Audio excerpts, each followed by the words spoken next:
Ihambalos Multimedia Channel, IMC, kakampi ng mga naaapi, kaaway ng mga umaapi.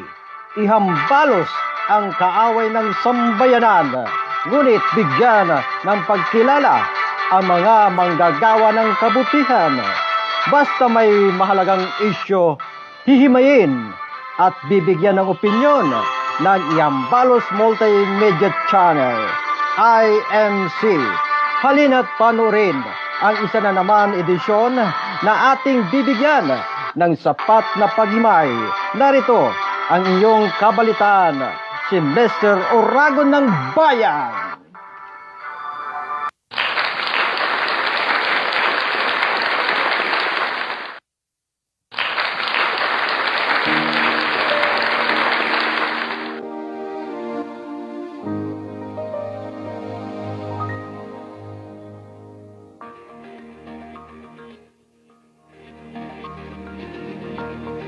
Magandang gabi po sa inyong lahat, mga kabalitaan.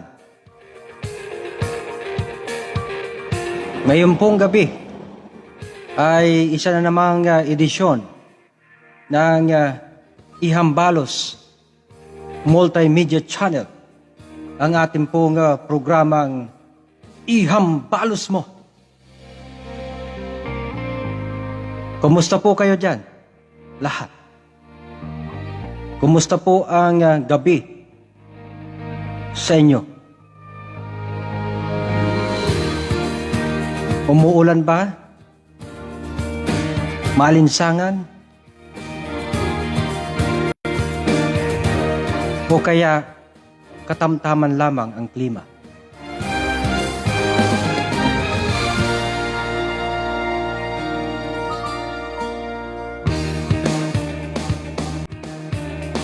Ang ating pong issue sa gabing ito ay tungkol po sa mga balita nasyonal patungkol po kay Pangulong Duterte. Ang kanyang pagkawala ng isang linggo sa publiko. Saan po siya nagpunta, mga kabalitaan?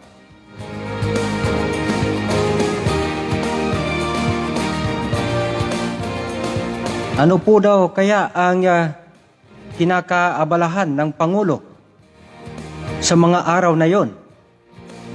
7 araw po nawala siya sa publiko.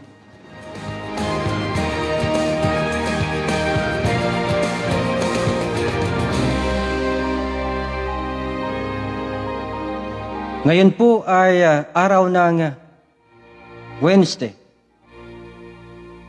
April 14, 2021.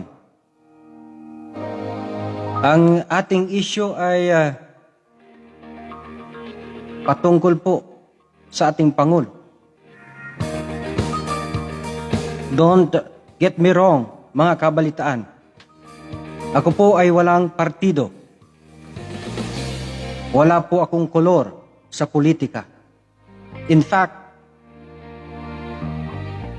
pinupuri ko rin ang ating Pangulo kung mayroon pong nagawang kabutihan sa bayan.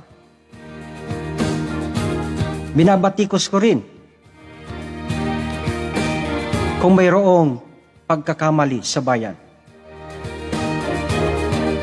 Ganon din po sa kabila, Rene Robredo. Kung mayroon po siyang pagkakamali sa bayan, hindi po ako magdadalawang isip na ihambalos po siya dito po sa ating programa.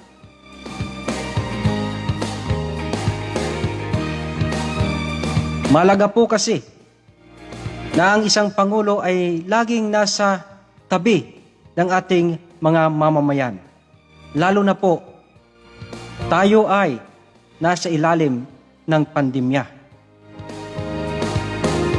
Kailangan po ng pagkalinga ng ating mga mamamayan mula po sa isang Pangulo. Kahapon po, mga kabalitaan, Martes po, at 13 ng Abril, ang ating Pangulo ay nag-delivered his weekly talk to the people address and answered the issue of his whereabouts.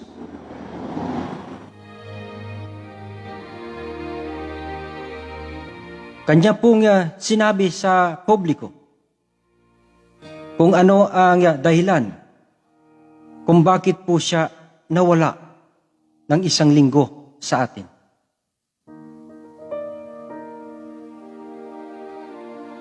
Ang sabi po niya, sinadya raw po niya na hindi magpakita sa publiko. Ano pong rason? Bakit po niya sinadya na hindi po magpakita sa atin?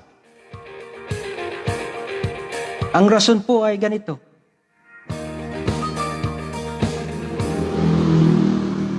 Para daw siyang bata.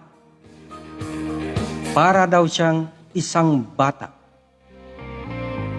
Habang kinakalkal siya, yan po ang sabi niya, eksaktong sinabi niya, o kinakantsawan, lalo siyang gagana o ginaganahang magtago. Yung magtago, ako na lang po ang nagdagdag.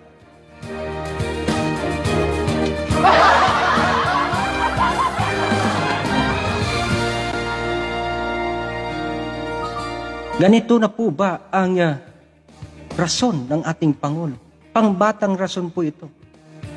Hindi po ito isang rason ng isang Pangulo, ng isang republika.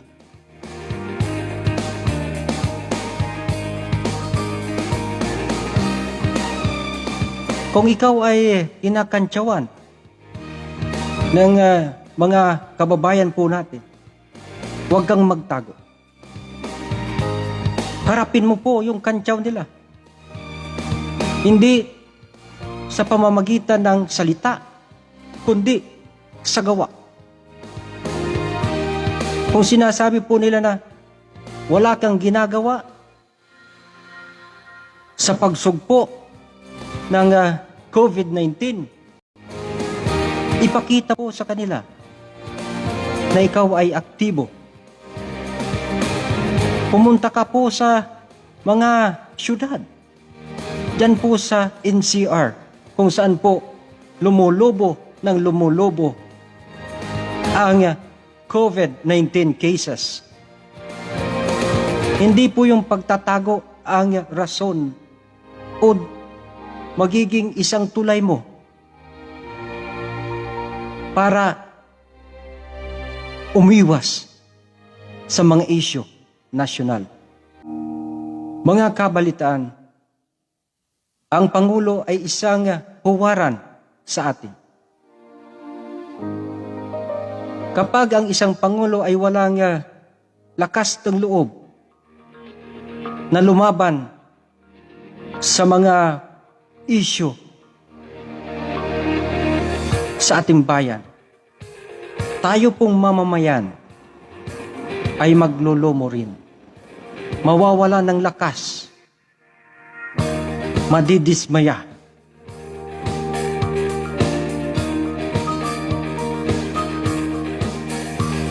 Ito pong rason niya ay napaka-liit, napaka-irrational na rason ng isang Pangulo.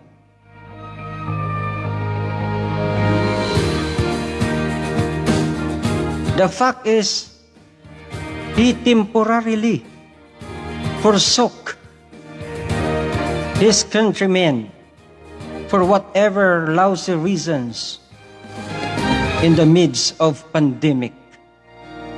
Especially the alarming increase of COVID-19 infected in the country. Inabando na po niya ang kanyang kababayan sa loob ng 1 linggo. Para ano? Ano po ang pinakarason?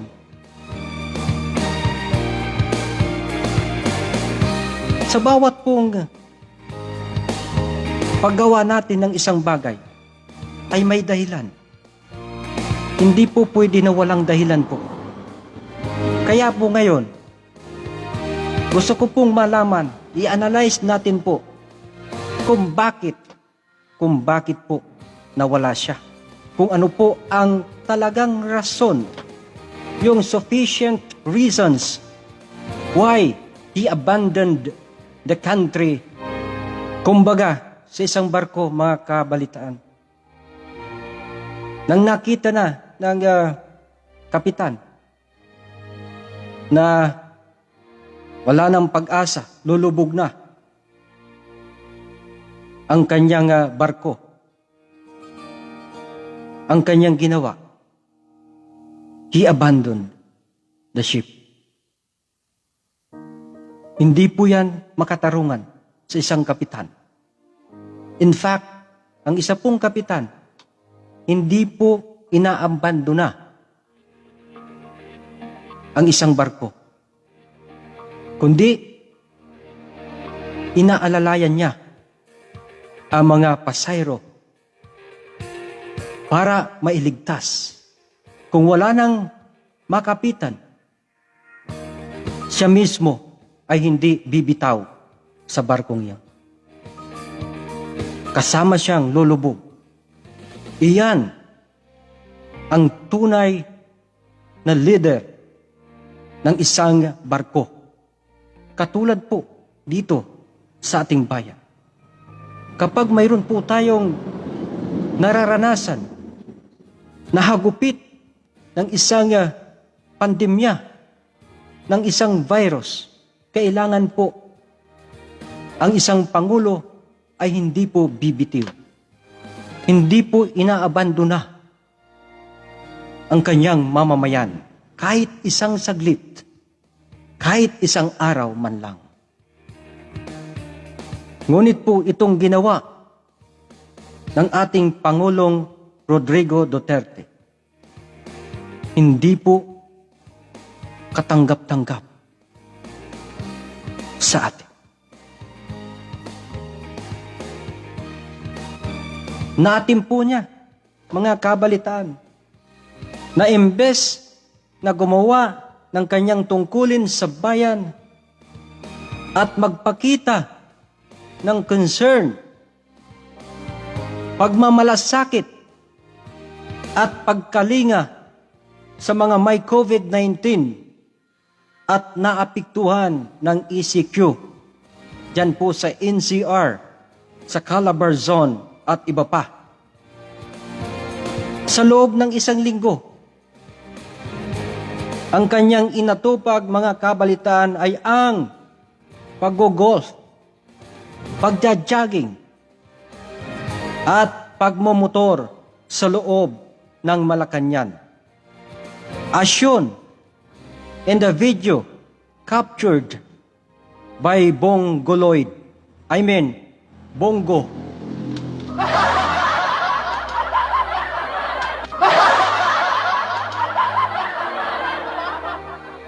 Bakit po laging nandiyan si Bongo sa kanyang tabi? Ano po mayroon sa Malacanang?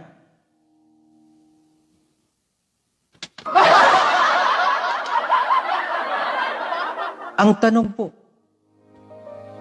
dalawa po ba ang sahod ni Bongo?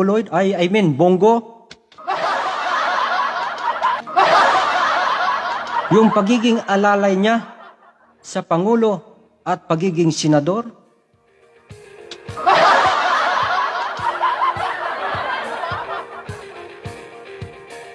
Labag po yan sa batas, mga kababayan, mga kabalitaan.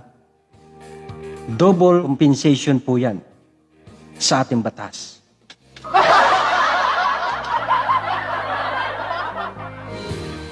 Bakit po lagi kang nasa laylayan ni Pangulong Duterte? Bakit po? Ang kanyang asawa ay laging malayo sa kanya.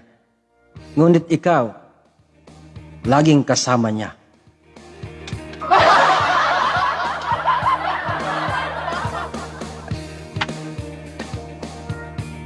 Magkaano-ano po kayo ng ating presidente?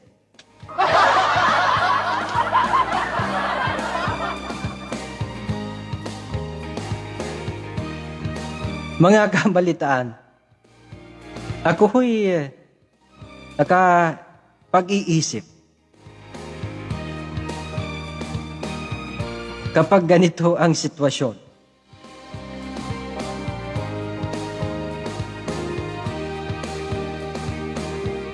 ayoko lang pong sabihin, ngunit kung ano po ang iniisip po ninyo, yun yun.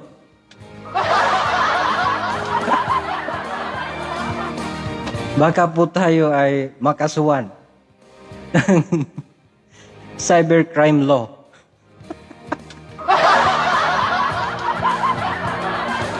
Sa paglabag.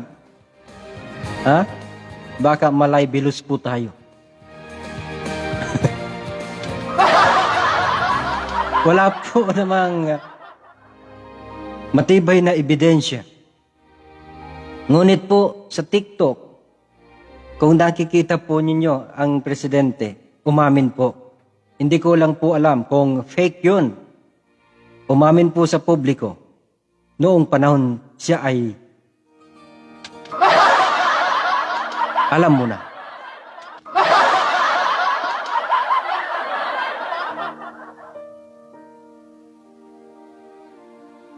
Imbis po na ang ating kababayan ang kanyang inatupag, ang kanyang pansariling interest, ang kanyang inatupag. Hindi naman po official functions ng ating Pangulo ang mga bagay na yon.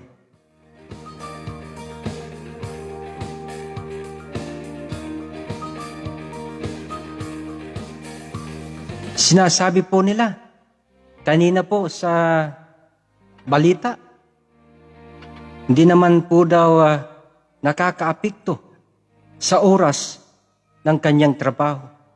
Bakit? Nasaan siya noong 7 araw? Kung hindi talaga nakakaapekto, anong ginagawa niya? Hindi siya nagpapakita sa taong bayan. Yan ba ang hindi nakakaapekto sa kanyang trabaho? O talagang alibay lang nila ito? Yung mga drama nila dyan sa Malacanang, sasabihin ni Bongo Lloyd, Bongo, na Mr. President, videohin kita, magmotor ka, mag-jogging ka, mag-golf ka, para sabihin na okay ka, peri ko. Ha? Ngunit ang totoo po, sa loob ng 7 araw, hindi po okay ang ating Pangulo. Logic dictates us na talagang may problema ang Pangulo patungkol po sa kanyang kalusugan.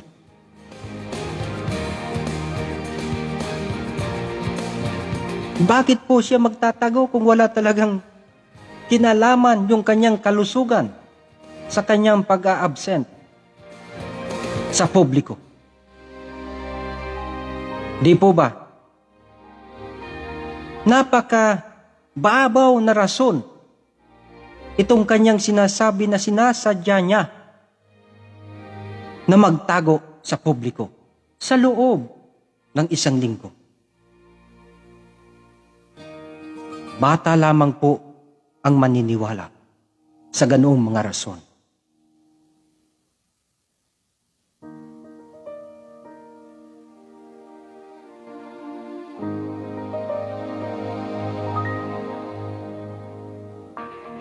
Nakakalungkot isipin po na hindi po inaamin ng Malacanang na ang ating Pangulo ay may sakit sa panahong iyon. Pilit pong tinatago. Pinapalabas lagi na pinipicturean ni Bongo na okay ang Pangulo na nasa motor, yung tricycle, yung 3 gulong po, yung kanyang motor, parang tricycle. Na okay siya, nagmamaniho, nagda-jogging, madali lang po yan. Kapag okay na, wala nang masyadong karamdaman ang Pangulo, madaling magmaniho ng motor na 3 gulong. Mag-jogging ng counting minuto para lamang magdrama ang Malacanang na okay ang Pangulo.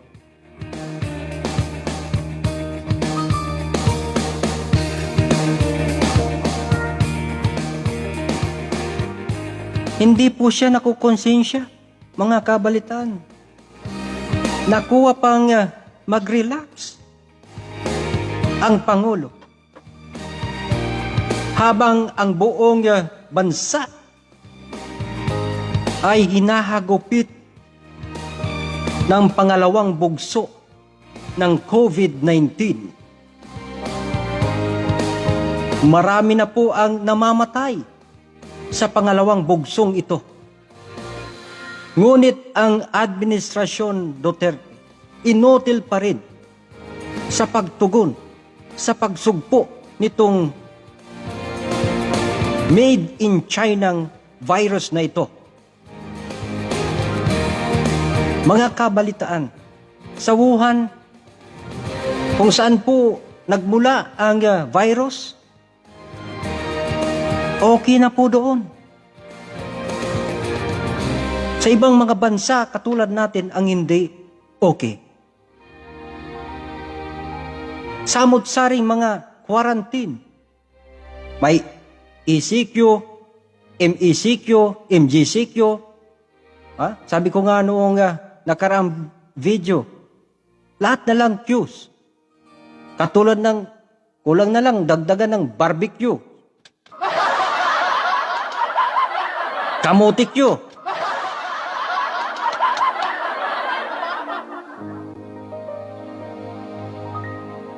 Ngunit, hindi pa rin masugpo-sugpo ang COVID-19.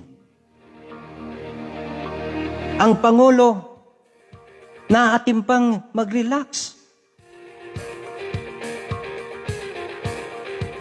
Mag-relax.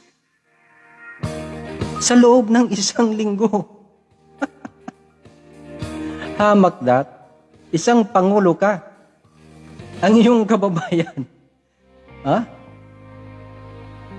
Grabe na yung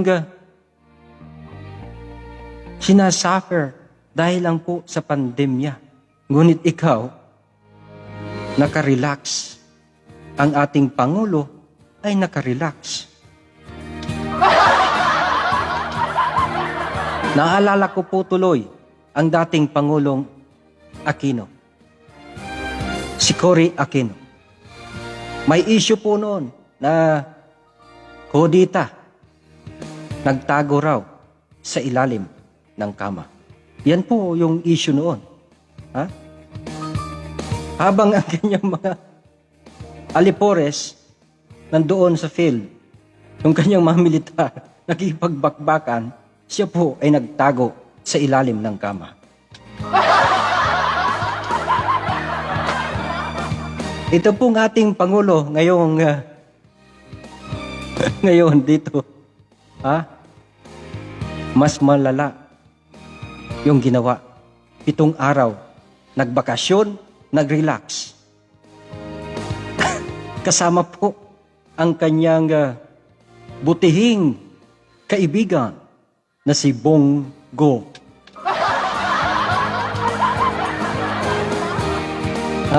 Nagbanding po si Mr. President and Mr. Senator sa Malacanang sa loob ng 1 linggo.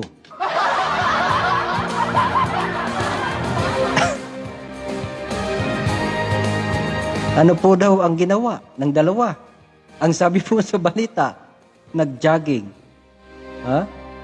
nag-golf. Ano pa? Nako, nagmotor sa loob ng Malacanang, sa loob ng 7 araw.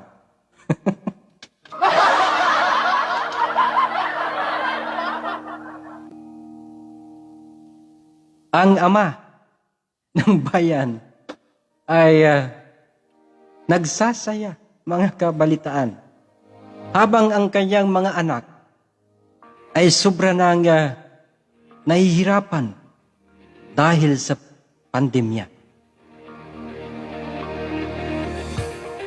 Ganito po ba umasta ang isang matinong pangulo ng isang republika katulad po dito sa ating bayan? Para sa akin, hindi po. Hindi po sa matinong asal ang mag-relax ka, isa kang pangulo, habang ang iyong mamamayan ay nahihirapan. Iyan po ay ugali ng isang batugan na pangulo. Isang pangulong may sakit.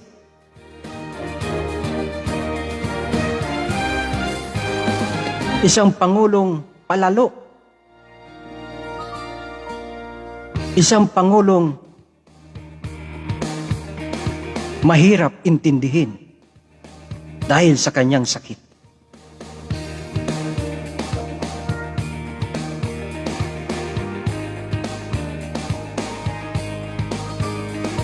Ang tanong, mga kabalitaan,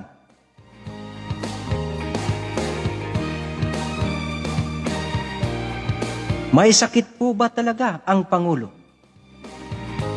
Ano po ang tingin po ninyo? Ano po ang inyong opinyon patungkol po rito? Sa akin, para sa akin, mga kabalitaan, matagal nang may sakit ang ating Pangulo. Noon pa man, bago siya naging presidente ng ating bayan. Talagang may sakit na po siya. Ano po ang patunay ko? Ito po yung mga laman noong nakaraang taon, nakaraan pang mga taon.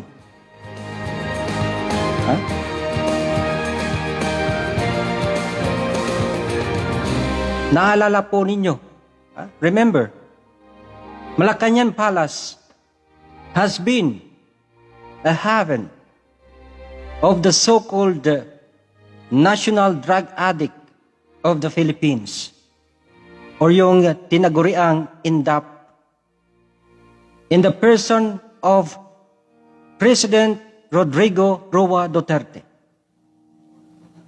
constant taker of fentanyl drug. Fentanyl drug, mga kabalitaan. Based on a medical study, mga kabalitaan, this drug is more dangerous. In fact, the effect is 2 times higher in contrast to heroin or cocaine to human being. Mas malala pa po ang fentanyl drug sa cocaine. Ito po ay treatment sa mga matagal nang may sakit. Ito po ay isang droga. Kaya po yung sinasabi po nila na tukhang ang dapat mong tinutukhang ay ang nasa Malacanang. Sapagkat ang fentanyl drug, mga kabalitaan, ay mas matapang kaysa cocaine or heroin.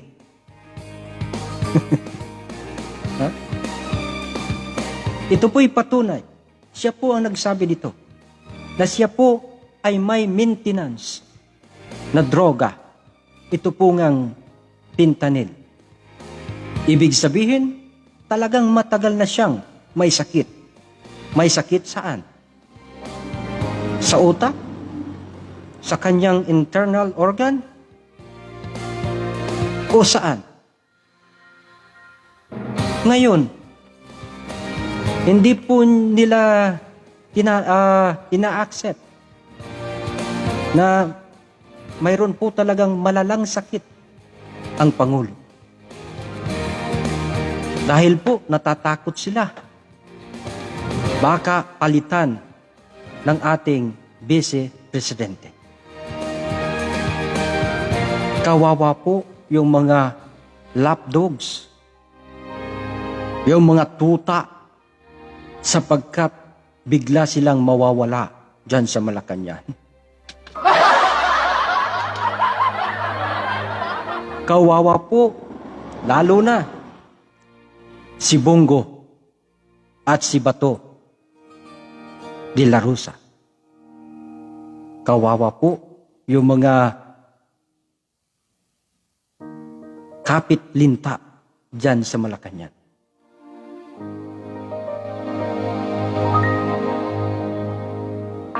Iyan po ang tunay na rason noong 7 araw siyang nawala.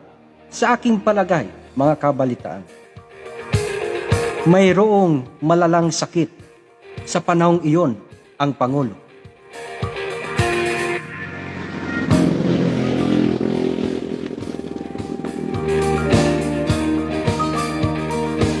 Ayaw lang i-broadcast ng Malacanang ang tunay na nangyayari kay Pangulong Duterte. Kaya nung okay na po siya, sabi siguro ng advisor niya, Mr. President, jogging tayo. Mr. President, mag-golf tayo. Mr. President, magmotor ka. At bibidyohan kita. Para malaman ng taong bayan, yung mga bumabatikos sa iyo, na okay ka. Kahit po itago po ninyo yan, hindi po magtatagal, malalaman po yan ng taong bayan.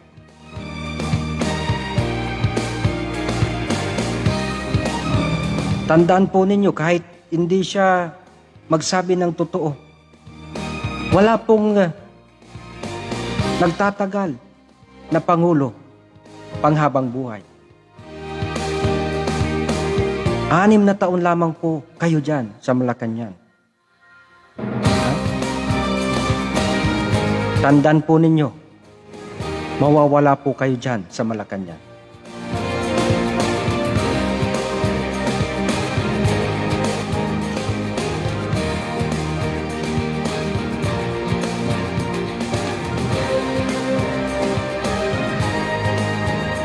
Mga kabalitaan, ito po'y isang maneuvering tactics ng Malacanang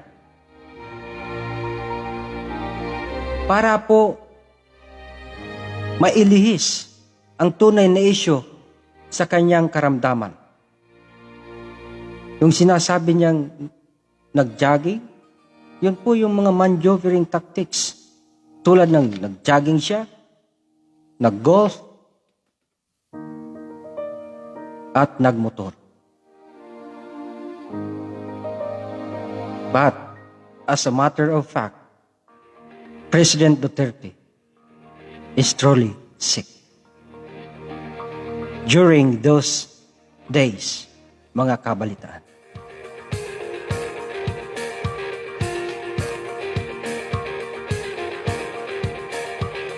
Sabi pa po ng Pangulo noong kahapon, Martes, sa kanyang public address, dyan po sa Malacanang. And I quote, "Tatagal ba ako sa pwesto na ito kung inutil ako?" Hindi po ibig sabihin na inutil ka ay hindi ka na magtatagal sa pwesto. Isang halimbawa po ikaw, Mr. President. Inutil ka po. Inutil ka sa pag-address sa issue ng pandemic, sa issue ng korupsyon na sinasabi mong aalisin mo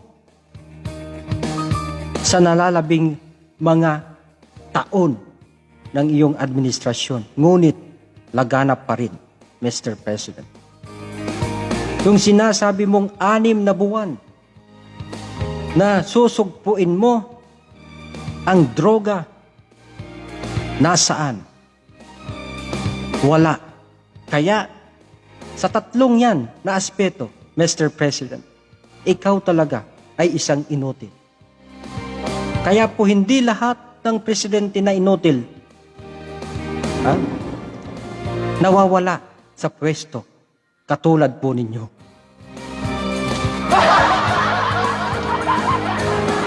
Sadya lang po talaga kayong makapal ang mukha.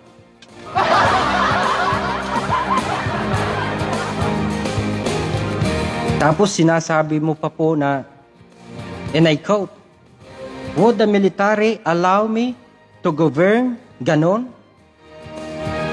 O talagang ia-allow ka ng mga militar ng PNP? Kasi po, sinuhulan po ninyo in the form of high salary. Ngunit kung hindi po ninyo binigyan yan ng mataas na sahod, matagal na po kayong napatalsik dyan, Mr. President.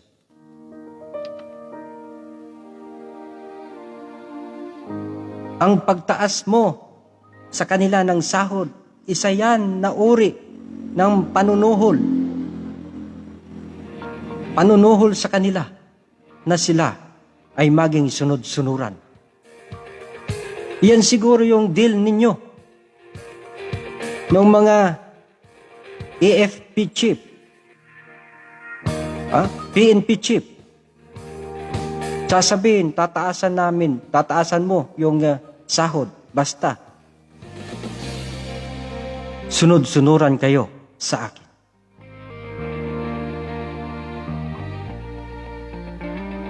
Mga kabalitaan, ang issue na tinalakay natin ngayon ay napaka-importante. Lalo na po sa panahong ito na nasa pandemya po tayo. Dapat ang presidente ay isang matapat. Sinasabi ang lahat kung ano ang karamdaman niya sa bayan. Sapagkat iyan ang kanyang katungkulan, ang kanyang obligasyon sa bayan, na ipaalam sa taong bayan ang kanyang nararamdaman, ang kanyang health situation. Hindi yung tinatago po nila. Ang tanong ko po sa Malacanang, masama po bang magsabi ng tapat sa taong bayan? Hindi mo kailangang magsinungaling para ikaw ay maintindihan. Ang kailangan mo lang, maging isang matapat. Iyan ay sapat na. Para ikaw ay maunawaan ng taong bayan, Mr. President.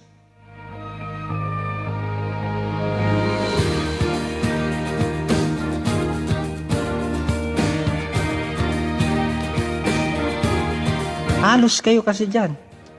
Kasinungalingan. Lahat ng sinasabi po ninyo. Napakasinungaling ninyo. Sinungaling kayo dyan.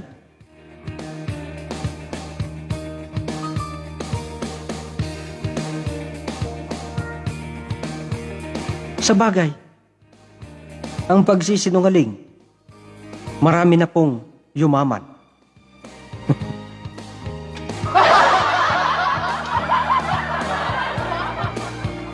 Marami na pong nagkamal ng pera ng bayan dahil sa pagsisinungaling.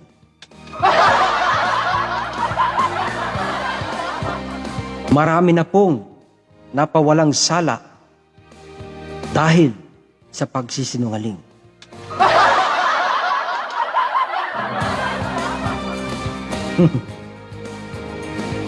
Mr. President, hindi po makatwiran ang rason mo kanina sa balita. Sinasadya mong magtago. Hindi po yan isang laro na tagu-taguan dahil ikaw ay kinakantsawan ng ating mga mamamayan. Hindi po yan pambatang laro ang isang Pangulo. Yan po ay isang obligasyon, isang marangal na obligasyon sa taong bayan. Hindi po ito isang laro, Mr. President.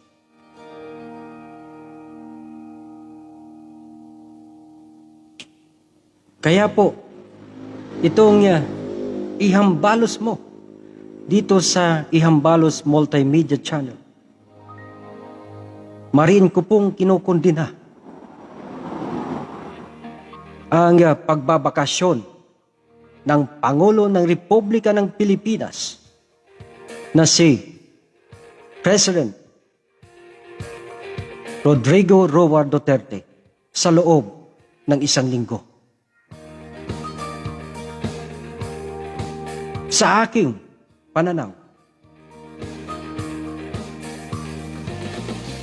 hindi po makatwiran, taliwas sa logical stand ang kanyang rason. Ang kanyang rason, again, sa rason pambata. Hindi po rason ng isang Pangulo ng Republika ng Pilipinas. Hindi po tayo gago.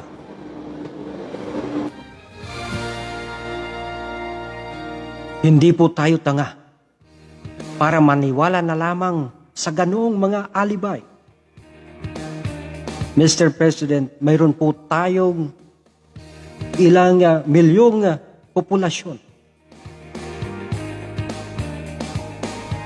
For instance, we have more than 100,000 million population. Sa 100 million na yan po, may tinatawag po tayong diverse ideas. Kung ano po ang bilang ng ating populasyon, ganun din po ang ideya na makukuha po natin dito sa ating bayan. Kaya po, huwag mo po kaming gawing gago, tanga, Mr. President. Hindi ka lang ang may alam. Mas may alam po sa inyo. Iyan ang totoo. There is no monopoly of talent.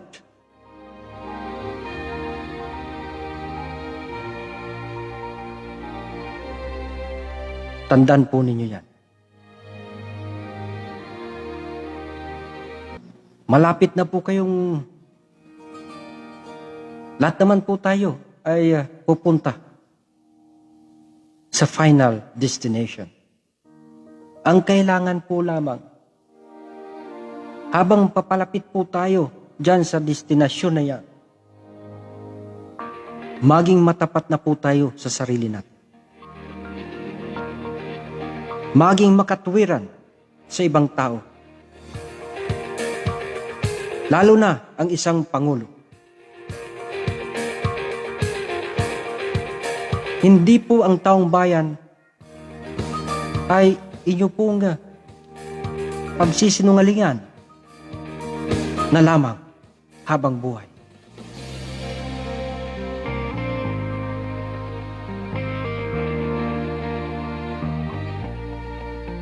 Kaya po, ang aking pagsusumamo po sa inyo, mga kabalitaan, kayo pong lahat na manunood o nanonood na ngayon sa sunod na eleksyon, piliin po natin yung tama na tao para sa isang tamang posisyon. Huwag na po tayong patadala sa mga matatamis na pangako. Sana madala po tayo. Tandaan po ninyo ang inyo pong lingkod. Again, colorless po. Wala pa akong inaaniban na kahit sino man sa kanila, anuman ang kanilang partido.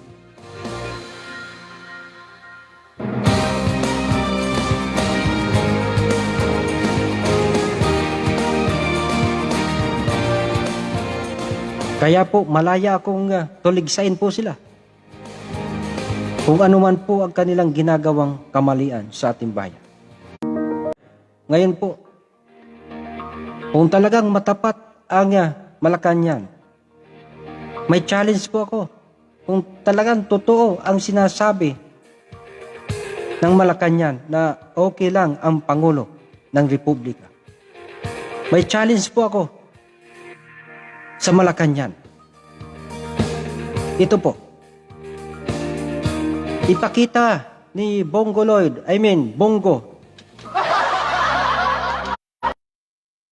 ang mga videos sa publiko, mga kabalitaan, mula sa araw ng pagliban niya, sa unang araw ng pagliban niya, sa pagkawala niya sa publiko, ang ating Pangulo.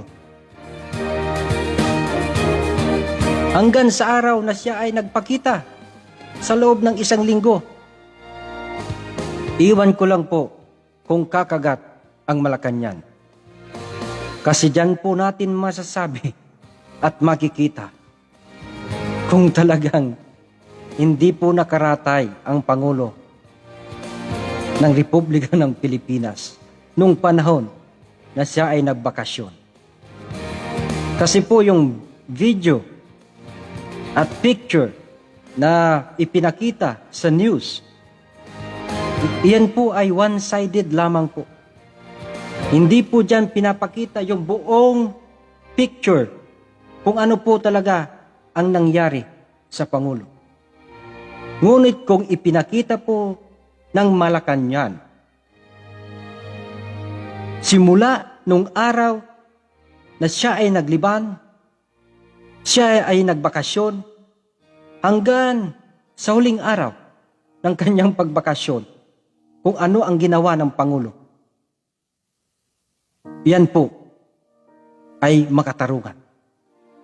Diyan natin po makikita kung may sakit talaga ang Pangulo during those days. Ngayon, pinapakita niya kahit korte po, hindi po yan admissible. Kasi po one-sided. Halimbawa, 7 araw nagliban. Yung isang video, yung buong video, kinuhanan pang-6 na araw, mga kabalitaan. How about yung mga 5 araw? Anong ginawa ng Pangulo doon?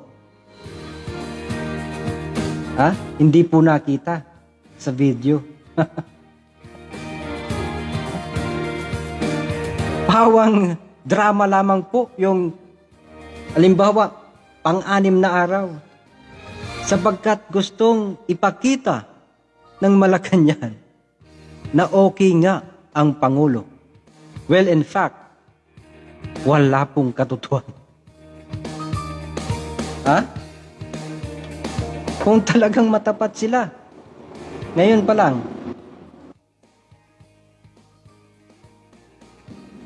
Ngayon pa lang, ipakita yung mga pictures, videos, mula day 1 to day 7. Mga kabalitaan, sana po ang isyong ito magsilbing salamin sa atin na dapat ang isang Pangulo ay hindi man lang inaabandona ang kanyang mamamayan sa oras ng kagipitan. Anuman ang mangyari, iyan ang tunay na ama ng bayan.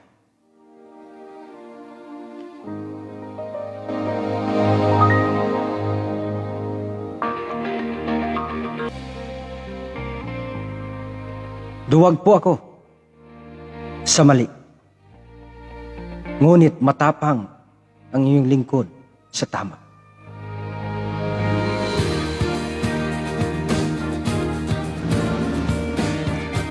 Sino man kayo, anuman ang estado ninyo sa buhay, lalo na kung kayo ay public servant, nagkamali kayo at ang inyong pagkakamali ay umabot sa nasyonal.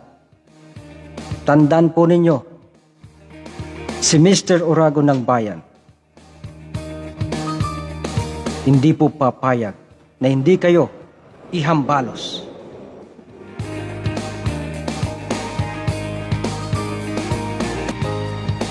Sana po may napulot po kayong mahalagang impormasyon sa isyong ito ngayong gabi. Sa muli po, ang ating issue ay tungkol kay President Duterte.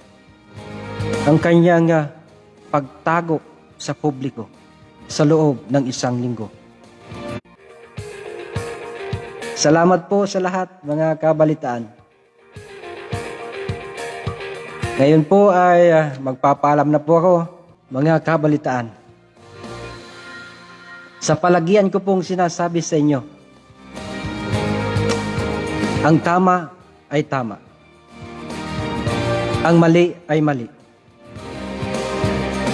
Hindi pwedeng gawin na ang mali ay maging tama at ang tama ay maging mali.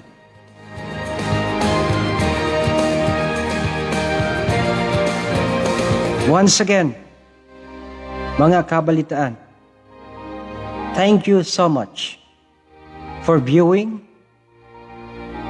And this has been your host, Mr. Oragon ng Bayan.